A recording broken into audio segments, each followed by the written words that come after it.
I have kept the maintenance log for 31 years. Every shift before anything else I write the date, the ship's name, the operational status of primary drives, secondary drives, and the 14 redundant cooling loops that keep a dreadnought-class vessel from becoming a very expensive debris field. I write the ambient temperature of the engine room, which is always hot, always in the high 40s Celsius near the drive housings, and always precisely what it should be. I write the power draw for each of the 8 primary conduit banks. I note any anomalies. If there are none, I write no anomalies observed and begin my rounds. This is the job. It has always been the job. 31 years of it, across 7 vessels, across more port calls and shakedown cruises and routine patrols than I can recite from memory. I know engines the way some men know their children, by the sound of their breathing at rest, by the particular pitch a bearing makes when it is 6 weeks from failure, by the way the vibration through the deck plates changes character when you push past 90% thrust. You live with engines long enough and they become a language. You stop translating. You just understand. The morning they read us Administrative Decree 9 Sorveth 12, I was in Bay 7 of the engine room aboard the dreadnought Calder's Det, lying on my back under the secondary coupling housing of Drive 4, with a diagnostic probe in my right hand and a smear of thermal paste drying on my left forearm. Specialist Ren Maddox was 3 meters away doing the same thing to Drive 3. We did not talk while we worked. Good engineers don't. The ship tells you everything you need to know if you're quiet enough to listen. The all-ship address tone sounded at 6:14. I did not move immediately.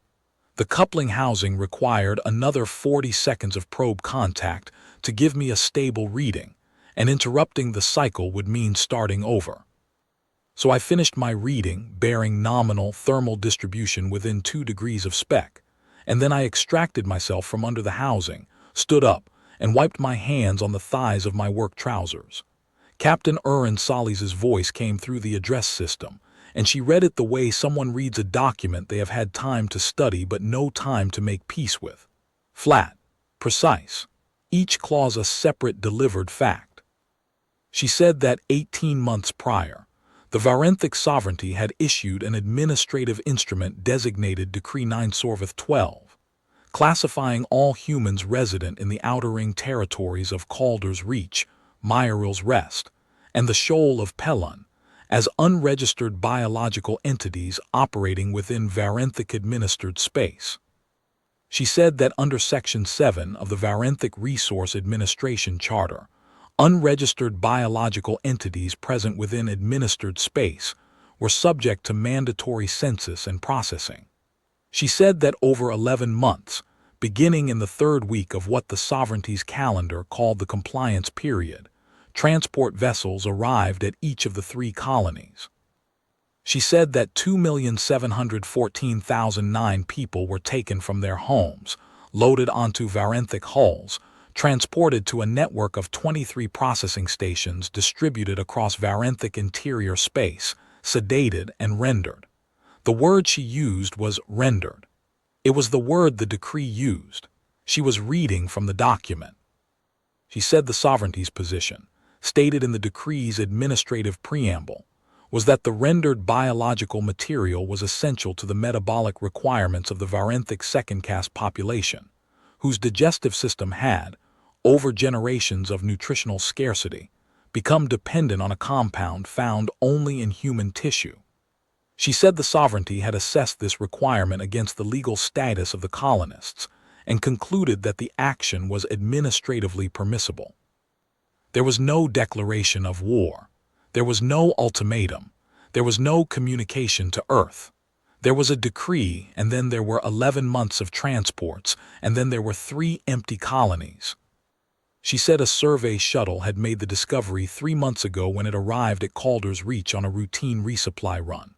The shuttle pilot had found the colony abandoned. The equipment was intact. The buildings were intact. The food stores were untouched. The pilot had walked the colony's main street for 6 hours, calling out, finding nothing. He had filed his report, returned to the nearest communications relay, and transmitted. The relay had sent it home. The report had taken 2 months to reach Earth by the most reliable routing available. By the time Earth received it, Colonial Investigation had already dispatched a second vessel to confirm. The second vessel confirmed. The pilot had found 3 words scratched into the plasticrete wall of the colony's main docking bay. He had photographed them.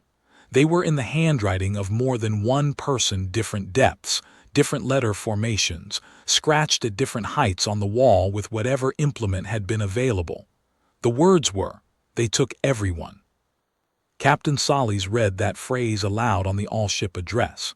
Then she was quiet for a moment.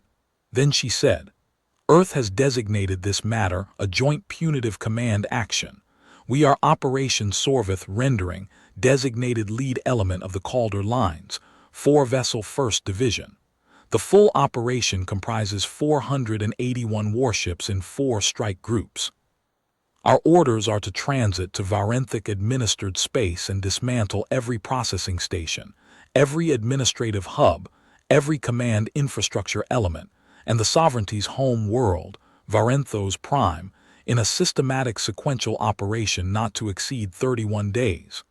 There will be no negotiation phase. The operation begins at 1800 hours. Prepare your stations." She did not add anything. She closed the channel.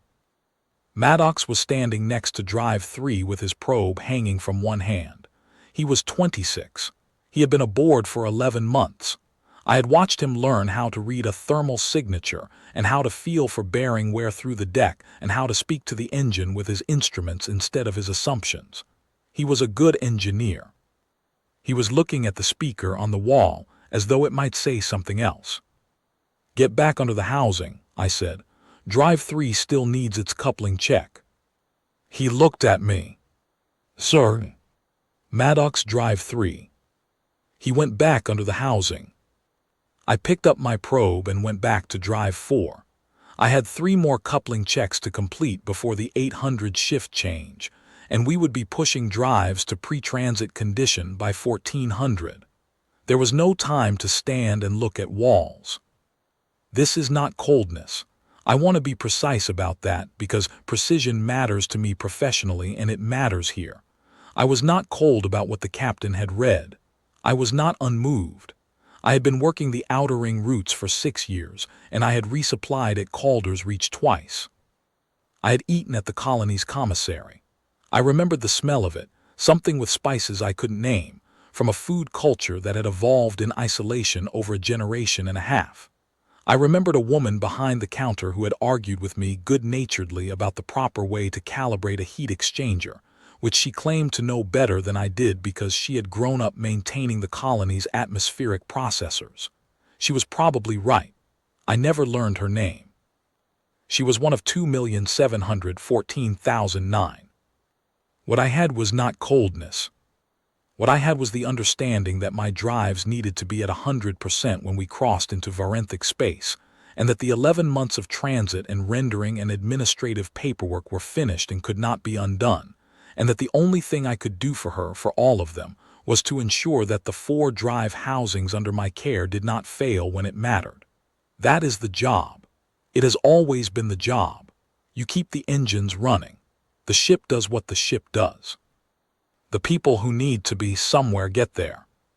At 1800, Calder's debt lit all 4 drives to full transit power, and I felt her lift through the soles of my boots, and the engine room filled with the particular harmonic you only get from a dreadnought running at full thrust, a frequency below hearing, more felt than heard, like the bass note of something enormous drawing breath.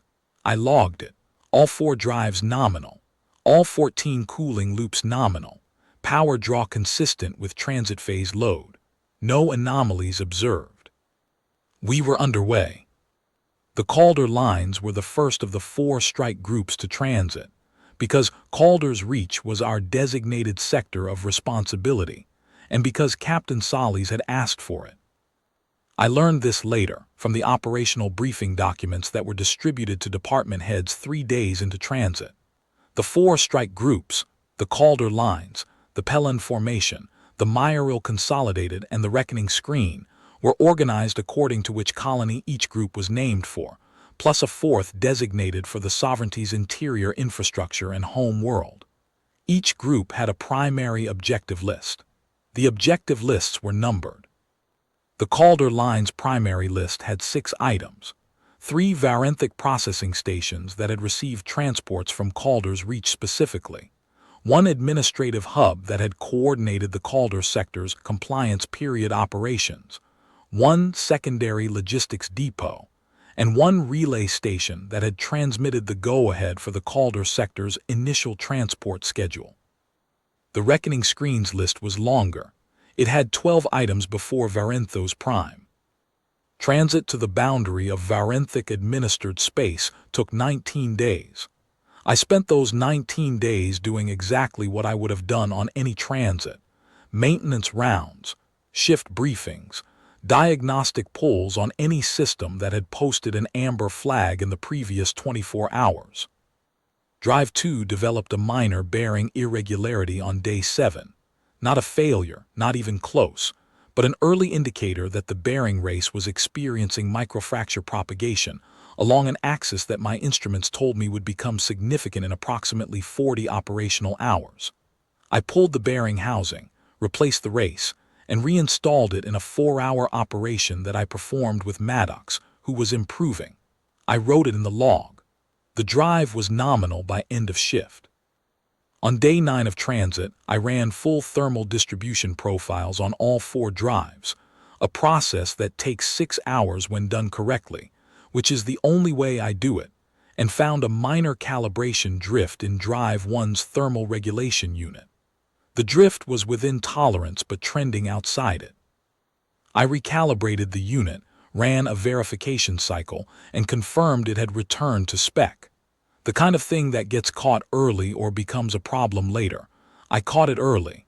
This is what the maintenance schedule is for. On day 11, I held the mandatory pre-operation engineering briefing with my full team. Maddox, Chief Specialist Oriatench, who ran the second shift, Specialists Daniv and Reyes and Cowery and Marsh, and the 2 apprentice ratings, Pren and Assel, who were on their first operational deployment, and who sat with the particular stillness of people who understood that listening precisely would matter. I reviewed the drive profiles. I reviewed the cooling system architecture, and the 3 most likely failure modes during sustained engagement.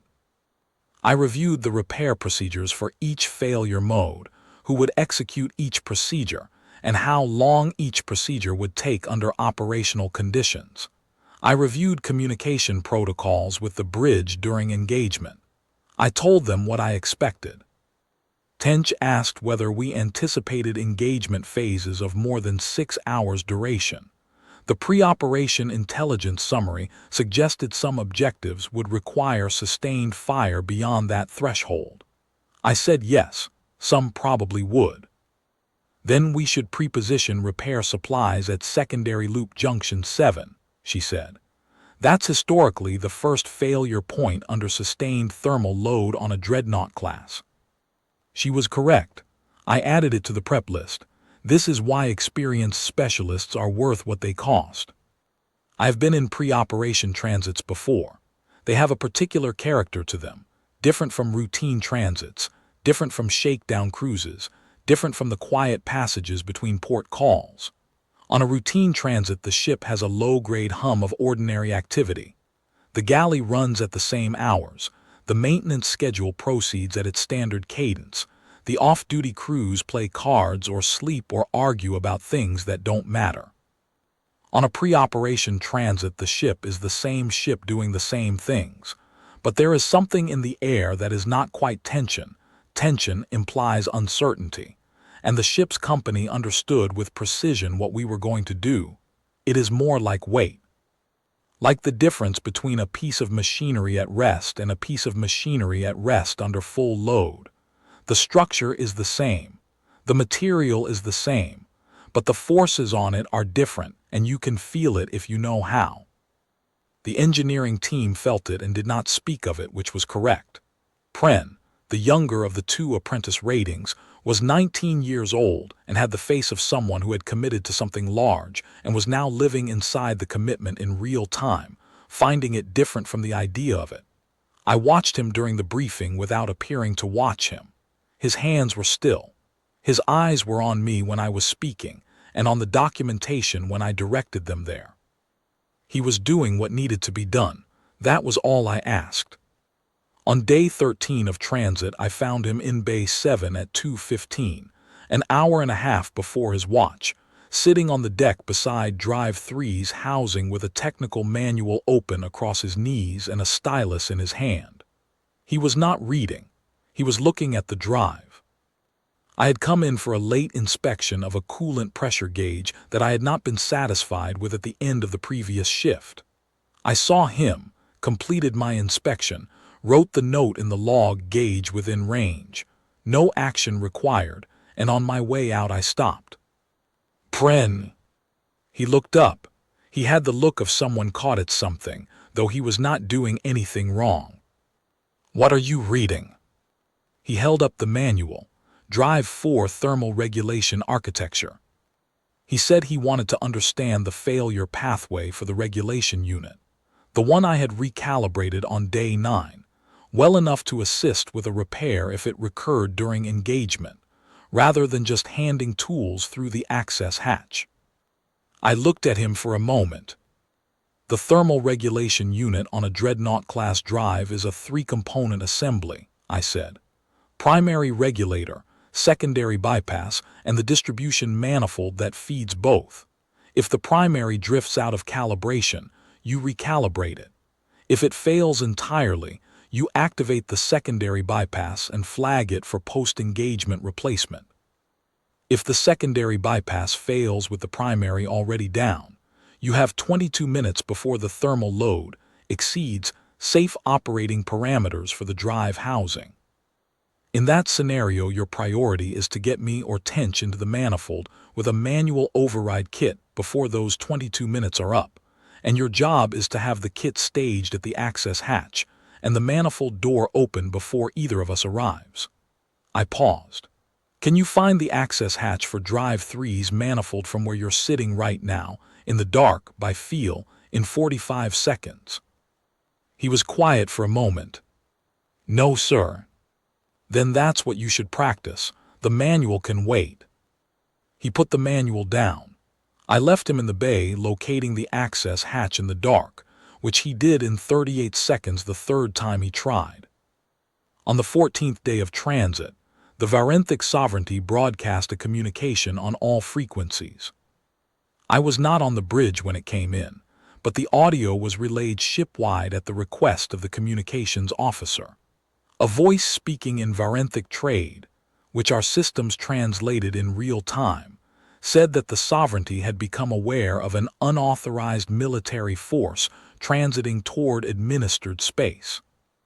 The voice said that this transit constituted a violation of the Garavan Accords, and that the Sovereignty demanded immediate cessation of approach and the withdrawal of all vessels to beyond the outer boundary marker. The voice said that should the unauthorized force continue its approach, the Sovereignty would be compelled to regard this as an act of aggression and would respond accordingly. The voice said that the Sovereignty was prepared to enter into diplomatic discussion regarding any matters of mutual concern through the established channels of the interstellar conclave. I listened to this while completing a thermal paste replacement on the coupling mount of Drive 1. Calder's Det did not respond. None of the 481 warships responded.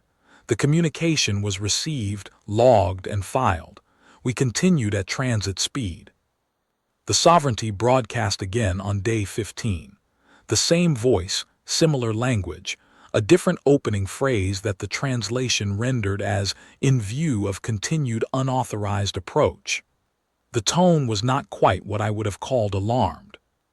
It was the tone of a bureaucratic apparatus composing a formal objection and sending it through the correct channels.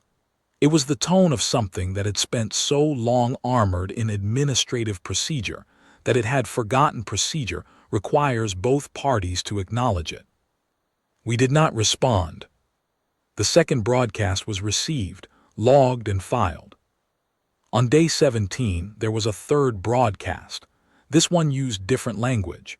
The translation gave us, "The sovereignty cautions that its defense installation network is fully operational and will respond to any incursion with maximum authorized force." This was noted by the tactical officer and relayed to the captains. It changed nothing.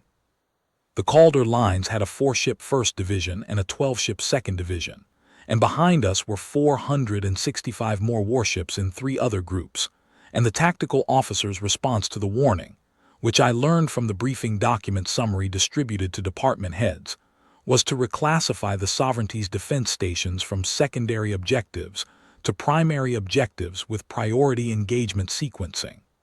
This was, I thought when I read it, very like the job. You find a problem in the system, you elevate its priority, you address it before moving on. The sovereignty's third broadcast was received, logged, and filed. We crossed the boundary of Varenthic administered space at 3:17 on day 19 of transit, which was operational day 1. I know the exact moment because it was logged. I also know it because I felt it, not physically. There was nothing physically different about the space on the other side of that administrative boundary. It was the same vacuum, the same hard radiation, the same absence. But the drive note changed character the instant the navigation system updated our position and the operational clock started counting. It was not a real change. I knew it was not a real change. The harmonics in the engine room were identical on both sides of a line that existed only in charts and treaties, and the decreeing authority of bodies that wrote laws about what was permitted in the space they claimed. But I heard it differently. 2,714,009 people had been taken from inside this space. Taken, transported, and rendered, because the sovereignty's administrative instruments had determined that their biological material was more valuable than their lives. Because a caste of beings with a metabolic deficiency had looked at 3 colonies of human beings and written a document that reclassified those human beings as a resource, and had then spent 11 months proving they meant it. We were inside that space now.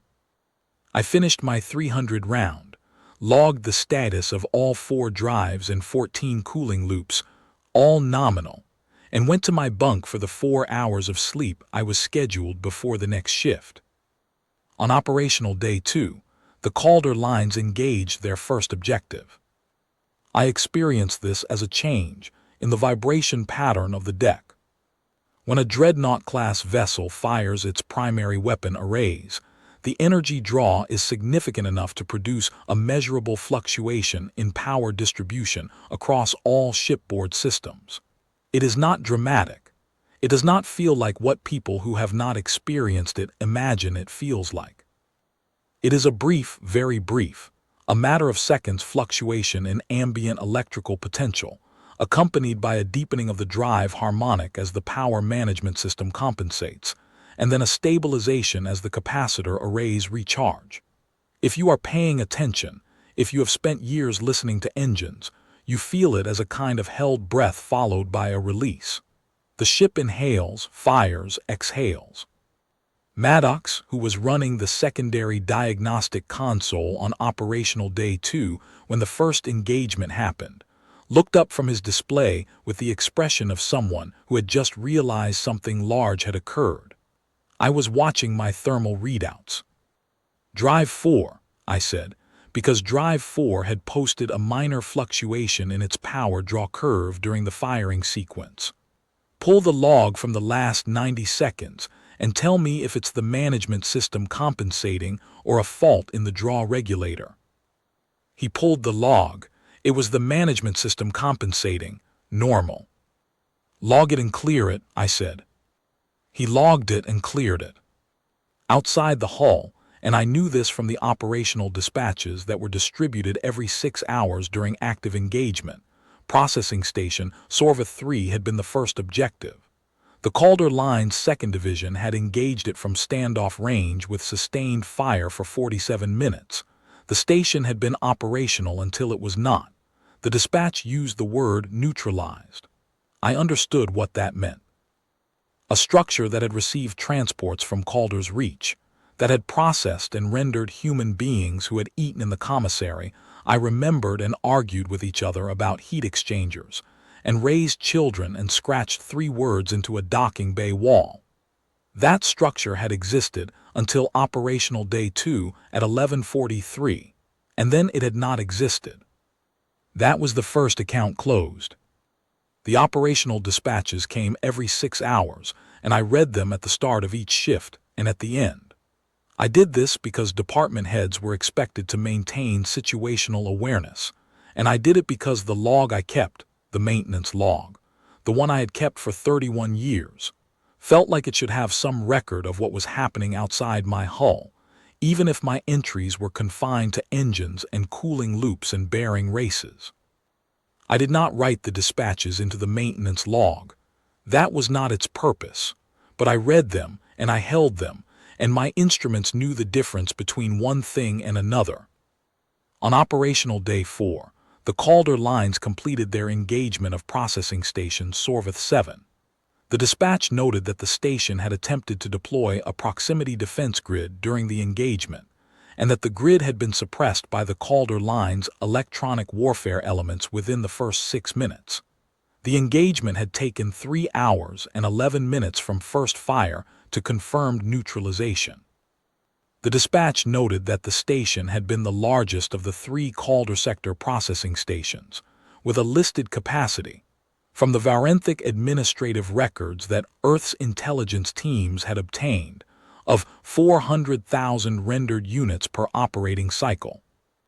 I sat with that number for a moment. 400,000 rendered units per operating cycle. In the sovereignty's administrative language, a rendered unit was what it was. I thought about the commissary. I thought about the woman who knew heat exchangers. I thought about what 400,000 people looked like. Whether anyone who wrote that phrase, who used that language fluently enough that it appeared in internal administrative documents as a standard unit of measure, had ever stood in a space where 400,000 people were present. Whether they had considered, even once, what it meant to have a language for this. Whether the person who drafted Section 7 of the Resource Administration Charter had understood what they were drafting or had simply been doing the job, applying the established framework to the new situation, as the job required. The station had taken 3 hours and 11 minutes to stop existing. I logged my shift notes, drives nominal, cooling loops nominal, power draw consistent with active engagement phase, no anomalies observed. We worked our way through the objective list the way I work through a maintenance schedule, item by item, in sequence, with appropriate documentation. The Calder line's second objective, the administrative hub that had coordinated the Calder sector's compliance period, was engaged on operational day 5. I knew from the pre-operation intelligence summary that this hub had housed the decree's implementation office for the 3 Calder colonies. The administrative staff who had written the transport schedules, who had designated the receiving stations, who had assigned the rendering crews, they had worked in that hub. I do not know how many of them were still present when the Calder lines found it. The dispatch noted the engagement time, 2 hours and 4 minutes. Hub Sorveth called neutralized. 1 Varenthic defense corvette destroyed attempting to interpose. No losses to Calder lines. On operational day 7, we crossed into the interior of Varenthic administered space and began coordinating with the Pelon formation, whose own objective list overlapped geographically with ours at the midpoint of the sovereignty's territory. The joint operations phase, 4 strike groups operating in 3 geographic sectors simultaneously, was, from an engineering standpoint, demanding. The drive cycles changed.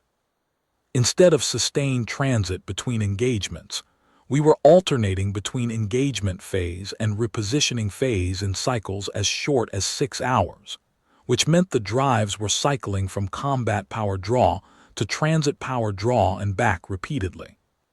This is harder on a drive than either mode sustained. I ran additional diagnostic cycles.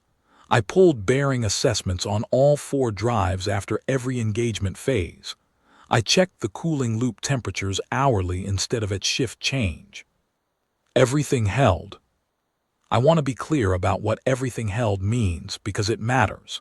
It means that the engineers aboard Calder's Det Maddox and Chief Specialist Tench, who ran the second shift, and the 4 junior specialists under her, and the 2 apprentice ratings who were on their first operational deployment, did their jobs at every moment of those 31 days.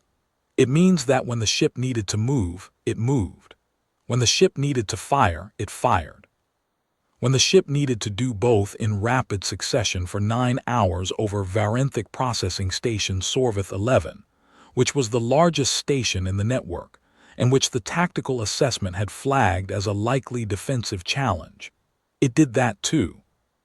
Sorveth 11 had a defense network of 47 fixed emplacements and a standing escort of 6 Varenthic cruisers. The engagement began on operational day 9 at 4:40 and did not end until 15:53, 11 hours and 13 minutes later. The intelligence summary had estimated a defense network of 35 to 40 emplacements. It had been wrong by 7 emplacements, which meant the first 2 hours of the engagement involved the tactical elements revising their suppression approach in real time, while the Calder lines maintained their engagement positions.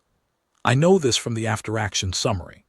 In the engine room, I knew it as an engagement phase that ran longer than planned and at higher sustained power draw than the standard model. During the 4th hour of the Sorveth 11 engagement, my secondary Loop 9 temperature climbed to within 11 degrees of its warning threshold and continued to climb. I watched it for 8 minutes, which is not a long time in most circumstances, but is a long time when you are watching a temperature curve that you do not want to reach its upper limit. And when the rate of climb did not decrease, I made the assessment. I pulled the repair kit from the prepositioned supply at secondary loop junction 7, which Tench had recommended and I had approved at the pre-operation briefing, and I went into the cooling distribution manifold myself. The problem was a secondary bypass valve that had seized under thermal stress. This happens. It is on the list of expected failure modes for sustained high-draw operations. The valve had seized in a position that restricted coolant flow through one of the 3 parallel paths in Loop 9, forcing the other 2 paths to carry the full load and driving their temperatures up. The fix is a bypass coupling that routes around the seized valve while the valve is replaced. I installed the bypass in 19 minutes, which is within the acceptable range for that procedure. Maddox handed me tools through the manifold access hatch and monitored the temperature readout and called numbers to me at 30-second intervals, so I did not have to stop what I was doing to check. His intervals were consistent and his readings were accurate. I replaced the seized valve in 21 minutes after the bypass was in place. Total time in the manifold, 40 minutes. The cooling loop returned to normal operating temperature over the following 23 minutes. I wrote it in the log. Secondary Loop 9, valve failure bypassed and replaced, returned to service within operational parameters. Total interruption to loop performance, 40 minutes. No further anomalies. Outside the hull, Sorveth 11 took 11 hours and 13 minutes and stopped existing. On operational day 12, Calder's Det received a direct communication from the Varenthic Sovereignty's High Administrative Council. This was different from the broadcasts. This was targeted, addressed specifically to the lead vessel of the Calder lines, which was us. The communication was passed to Captain Solis, and she chose to have it read on the all-ship address. The High Administrative Council acknowledged that the Sovereignty's processing infrastructure had sustained significant damage. It said that the Sovereignty was prepared to enter into immediate dialogue regarding administrative remediation of the matters underlying the current military action. It used the phrase, administrative remediation. It said the Sovereignty was prepared to offer significant territorial concessions in the outer ring sectors as a gesture of good faith. It said the Sovereignty recognized that the implementation of Decree 9 Sorveth 12 had proceeded without adequate consultation with affected parties and expressed willingness to engage in a formal review process. It requested an immediate cessation of military action pending the establishment of a diplomatic framework. Captain Solis did not respond. She closed the channel. She let 15 seconds pass. Then she opened the all-ship address and said, "Continue operations." I was in the engine room. I heard this and returned to the thermal readout I had been examining. It was showing a temperature pattern on drive 3 that I wanted to watch for another 20 minutes before deciding whether it warranted investigation. "Administrative remediation," Maddox said.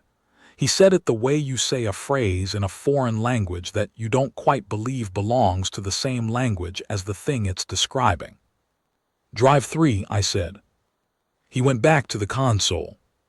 The thing about that phrase, administrative remediation, is that it assumed a particular architecture of the world. It assumed that what had happened was a disagreement between administrative bodies, the kind of disagreement that generates correspondence and review processes and formal remediation frameworks. It assumed that the correct response to a disagreement between administrative bodies was to establish a diplomatic framework and begin a review process. It assumed that 2,714,009 people, rendered over 11 months under the authority of a decree, was the kind of thing that could be remediated. I am a systems engineer.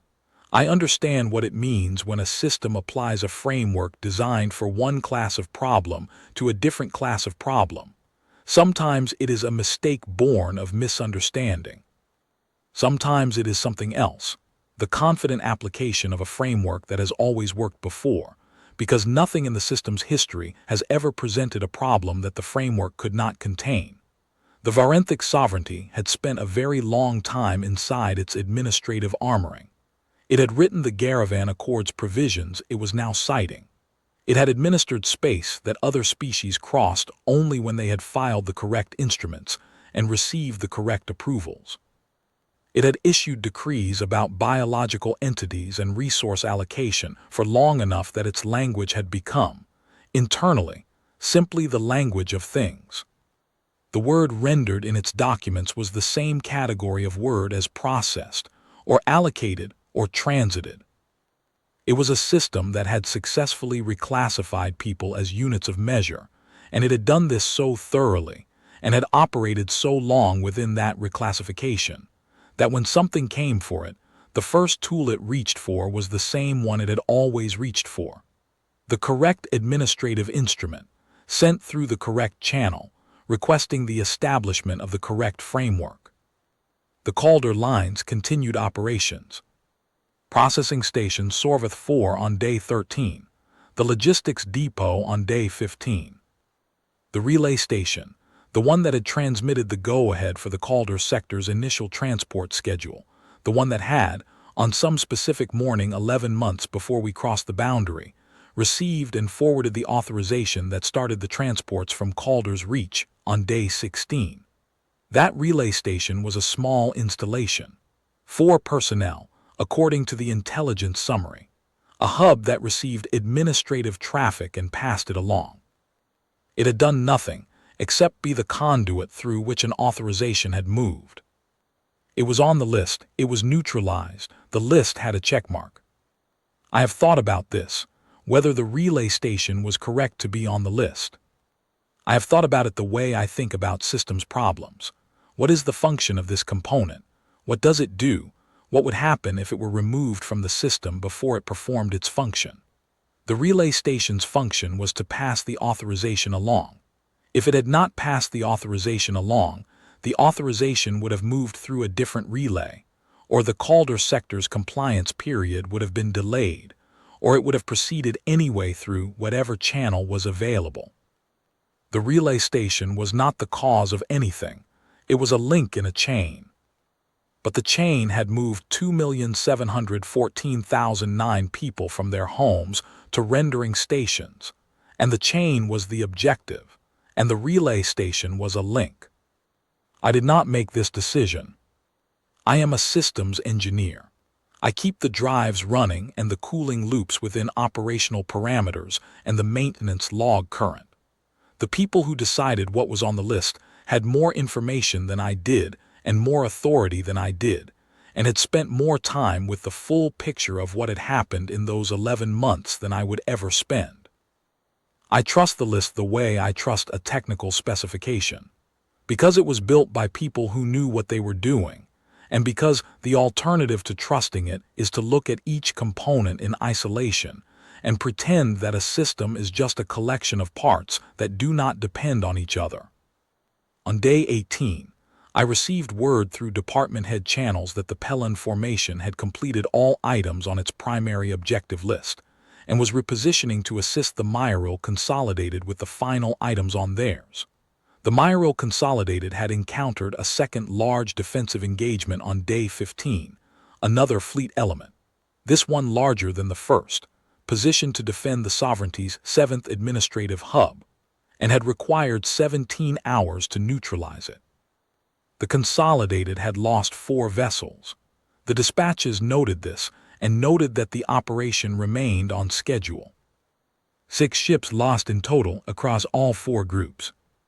I held this number the way I hold numbers that matter, not by dwelling on them, because dwelling does not help the engines run, but by noting them with the precision they deserve. 6 ships and their crews, vessels that would not be returning home. The people in them were not 2,714,009 and never would be. But they were also not nothing, and I did not treat them as nothing, and no one aboard Calder's debt spoke of them as nothing. We continued operations because the list was not finished, and because stopping with items remaining on the list would mean that those items remained, and the cost of stopping was a different kind of cost than the cost of continuing. Maddox asked me on day 19, during the quiet hour between end of engagement phase and the beginning of the repositioning burn, whether I thought the sovereignty had understood, when it issued the decree, when it began the transports, that something like this was possible. He asked it the way young engineers ask questions they are genuinely trying to work out, not rhetorically, not looking for a particular answer. I sat with the question for a moment. No, I said. He waited. They thought we were a notation in an administrative instrument, I said. You can't imagine retaliation from a notation. Notations don't retaliate. They get allocated. He thought about this. So they just, he stopped, started again. They wrote it down and thought that was the end of it. They wrote it down, I said, and the language they wrote it in doesn't have a word for what we are, so they used the word they had. He was quiet for a while after that. Will it make any difference? He asked. Not challenge, genuine question. The kind young engineers ask when they have been thinking for a long time and have arrived at something they do not know how to resolve on their own. I considered it carefully. To the sovereignty, no, there won't be anything left to make a difference to. I picked up my probe and checked the reading I had set down when he started talking. To whatever else is out there that has ever looked at an unregistered colony world and started doing administrative arithmetic, maybe. That depends on whether they read what happened here and understand what they're reading. He nodded slowly. He had the look of someone who had received a true answer to a real question and was still not sure whether to be satisfied by it. And if they don't understand, then eventually someone else issues a decree, I said, and eventually we go through this again. But that is not our problem today. Today our problem is Sorveth 19 at 6:30, and the fact that Drive 1's thermal regulation unit has been drifting toward the low end of its calibration range all morning, and I would like you to pull the diagnostic log and tell me whether it's an instrument drift or an actual regulation issue before we go to combat power. He pulled the diagnostic log. It was instrument drift, recalibrated by end of shift. On day 22, the reckoning screen, which had been working its way through the 12 items on its primary list in the sovereignty's deep interior, neutralized the last of the 23 processing stations. This was Station Sorveth 23, which had been the first station to receive transports from Myeril's Rest, and which the intelligence summary had noted was the station where the rendering process had been first systematically applied to human biological material, where the Sovereignty's metabolic cast had first confirmed that the process produced the compound they required. It had been operational since before the compliance period began.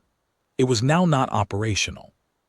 The all-ship dispatches on day 22 noted that all 23 processing stations were neutralized and that the operation was proceeding to the final phase. The 7 administrative hubs not yet addressed, and Varenthos Prime. I read this dispatch at the start of the morning shift, standing at my primary console with a mug of whatever the ship's galley was calling coffee, which was not what I would have called coffee, but was hot and caffeinated and reliable in the way that shipboard provisions are always reliable. They are exactly what they are and no more. I finished reading the dispatch. I set down the mug. I logged the start of the morning shift, the date and time, the ship's operational status, continued active engagement, Varenthic interior space, day 22, and the status of all 4 drives and 14 cooling loops. All nominal, no anomalies observed. There is a thing that happens in an engine room during a very long operation. Not a breakdown, not a malfunction, something subtler. The people in the room begin to operate at a level below language.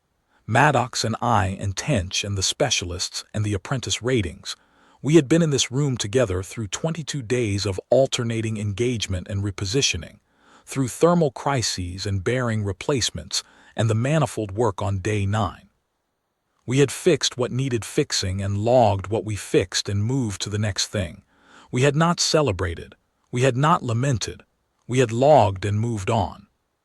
You work with people in a confined space for long enough, under conditions that require sustained competence, and you develop a fluency that does not require words. I know when Maddox is watching a number that concerns him without him saying anything, because there is a quality to the stillness he holds when he is watching a concerning number, and it is different from the stillness he holds when everything is fine. I know when Tench's shift has found something that will require a scheduled maintenance pull, as opposed to an in-shift fix, because of the way she writes her shift handover notes, short when urgent, long when manageable. We spoke when we needed to speak. We were quiet when quiet was correct. The engine room hummed and vibrated and did the work. On day 26, the Calder lines and the reckoning screen joined their approach vectors toward Varenthos Prime, the Sovereignty's home world. The Pellan formation and the Myeril Consolidated had completed their objective lists on days 24 and 25 respectively, and were executing their designated rearguard positions. The approach to Varenthos Prime was a coordinated movement bringing the full remaining force into a single approach. 4 strike groups reduced by operational losses to 475 warships, still in formation, still on schedule. The Sovereignty made 3 more broadcasts during the approach. I read the translated transcripts in the dispatches. The first said the Sovereignty invoked its rights under the Garavan Accords and demanded cessation. The second said the Sovereignty had issued a formal protest to the Interstellar Conclave and expected all military action to halt pending the Conclave's review of the situation. The third was different from the first 2. The third said, and I am reading the translation from the dispatch verbatim here, the Sovereignty recognizes the gravity of the current situation and requests immediate direct communication with commanding authorities to discuss terms. Terms, I noted the word. Terms implies a negotiation. A negotiation implies 2 parties, each with something the other wants. I thought about what the Sovereignty might have imagined Earth wanted at that point. The processing stations were gone. The administrative hubs were gone. The defense fleet was gone. The Sovereignty was looking at the approach vector of what remained of 481 warships and reaching for the last framework it had. We can still discuss terms. None of the broadcasts were answered. I was not on the bridge during the approach to Varenthos Prime. I was in the engine room where my job was. I experienced the approach the way I experienced everything. Through the drives, through the cooling loops, through the numbers on my console that told me how much power the ship was drawing and how the heat was moving through the system and whether anything needed attention. The Sovereignty's home world, according to the pre-operation intelligence summary, was a developed planet with a surface population of approximately 400 million. The Varenthic second caste, the metabolic caste, the one whose dietary requirements had been assessed against the legal status of 3 colonies of human beings and had won that assessment, constituted approximately 12% of that population. The rest were support castes, administrative castes, labor castes. The Sovereignty was a highly stratified system, as bureaucratic structures tend to be. It had been in existence for a long time. It had administered a great deal of space and a great deal of other species within that space, and it had done so through the application of the correct instruments through the correct channels, and this had always worked. The operation had orders regarding Varenthos Prime. I knew this from the operational documents. The orders were specific, numbered, and sequential.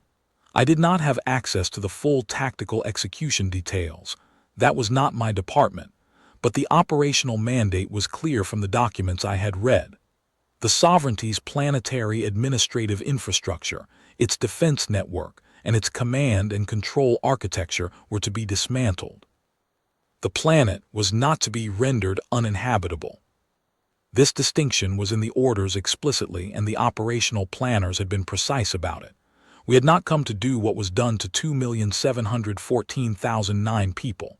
We had come to demonstrate with total clarity that the thing the Sovereignty had done, the thing it had written into an administrative decree and executed over 11 months and defended in broadcasts through the correct channels, had a cost that was specific, final, and non-negotiable. I felt the firing begin as a deepening of the drive harmonic. The power draw on my console climbed, not spiked, climbed, which told me this was sustained fire, not a single volley, and the cooling loops responded accordingly, and I watched the temperatures move up through their ranges in the gradual way they moved during a long engagement. I watched the numbers. I managed the loads. Maddox ran the secondary console and called out anything that posted a flag, and I assessed each flag and told him what to do, and he did it. Tench's shift was standing by at the secondary cooling junction in case anything in that section needed hands. The engagement over Varenthos Prime lasted 9 hours and 40 minutes.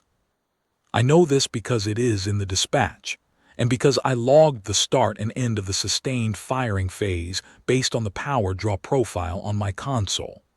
I know it from the inside of the engine room, through the harmonic and the temperature curves, and the management of the systems that kept the ship operational through 9 hours and 40 minutes of work. I know the moment it ended because the power draw profile changed character. The sustained fire draw gave way to the lower, steadier draw of a vessel in holding position, and the cooling loops began their gradual descent back toward normal operating temperature, and the harmonics softened. I sat for a moment with my hands on the console and watched the temperatures come down.